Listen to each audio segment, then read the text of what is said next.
I guess I'd just like to just start by emphasising the very serious flood situation we have across the New South Wales coast, from the mid-north coast all the way down into the Sydney area. And I think that the key message really have had that very heavy rainfall, especially in the mid-north coast and parts of the Hunter. This rainfall now is moving into the greater Sydney area and especially into that lower Blue Mountains and the catchment of the Hawkesbury-Nepean Valley. And there's also that potential for renewed flooding of those areas already impacted by flooding in the last couple of days. So for those communities impacted, I'll just go a run through of the key warnings. But obviously there's a lot of warnings and there's a lot of dynamic rivers levels rising and falling across the various catchments. So I just say that for the community to make sure they keep across the latest updates of those warnings on the Bureau's website. The forecasting team is working 24/7 at the moment and will be updating those warnings every 3 hours during today. So I'll start with the Urara River. The flood situation there is easing and we've got a minor flood warning current. On the Bellingen River we saw some peaks yesterday and the river levels now are falling across the Bellingen River. Similarly in the Nabukka River we had moderate flood warnings there at the moment, but yesterday we saw some major flooding at both Maxwell and Bowraville overnight. In the Hastings River, as mentioned by Agatha, that's where they saw that really record rainfall, over 400 millimetres in a number of locations, and we saw that flood of record at Kindy Bridge. And river levels have now peaked downstream and at WAUCHOPE and Settlement Point. So in the MACLEAY River Valley at KEMPSEY, that river levels there peaked about 6.5 metres this morning, just below that major flood level.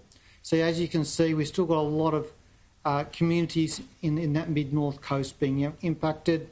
The Camden Haven, which is just a little bit south of the Hastings River, we saw that record flooding at Laurelton. We've got a major flood warning current for the Gloucester River, and the river levels are now approaching Gloucester, and we've got major flood warning for the Manning River. We're expecting river levels to rise and peak this afternoon about 5.3 metres, which may be similar to the 1978 flood event of 5.54 metres there. At Bulahdelah, we've got a minor flood warning current. Along the Williams River, we've got the floodwaters there are now approaching Dungog. We're expecting major flooding. We've got a major flood warning for the Patterson River at Gostwick Bridge. We've got a moderate flood warning current for Wollombi Brook.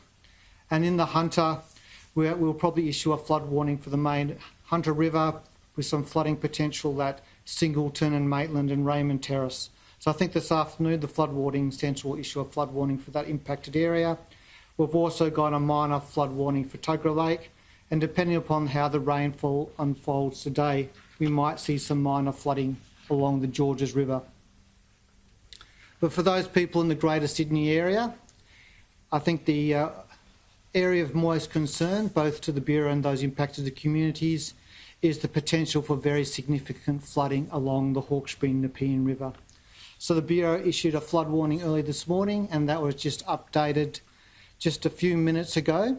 And the current flood warning is basically suggesting we possibly might see moderate to major flooding.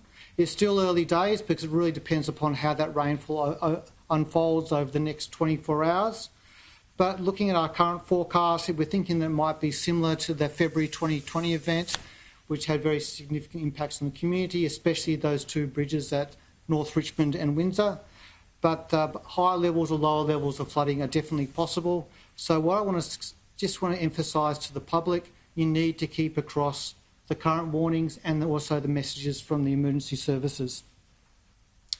So we're expecting Warragamba Dam to spill this afternoon, and this will then combine with river flows from the Upper Nepean and also the Grose River and the other local tributaries, including South Creek. So the exact timing of the flooding really depends on which areas of the catchment receive the heaviest rainfall and the time in which they receive that rainfall. So based on our current modelling, we're thinking that We might see some minor flooding at Penrith and North Richmond during later today, and then depending how the rainfall events unfold, we might see moderate flooding develop later today and overnight, and those river levels may rise to the major flooding. Yeah, major flooding is definitely a possibility with this rainfall event. But I just want to emphasise it's a very dynamic, evolving flood situation, and we could see some very deep and rapid responding rivers with very high levels, and it really depends on how much rainfall we get today. And it's just really important to keep across the Bureau's warning updates and also the advice from the emergency services about how people should respond appropriately to those impacted communities. So I guess just like to finish off before we open for questions is, and we've got those multiple flood warnings impacting coastal rivers all the way from the top of the mid-north coast up in the Orara River all the way down into the Sydney region. We might see some renewed flooding in parts of those rivers that have already been impacted on the mid-north coast with that further rainfall forecast tonight and tomorrow. And during today in Sydney, we really need to keep across that flash flooding in the Sydney area, the potential flooding in the Georges River, and probably even more importantly, the potential flooding along the Hawkesbury-Nepean rivers. I guess for us, public safety is the main message. You know, stay out of the floodwater, keep across the Bureau's warnings, listen to SES advice, and it's still an evolving and dynamic situation, so people need to keep across what is occurring.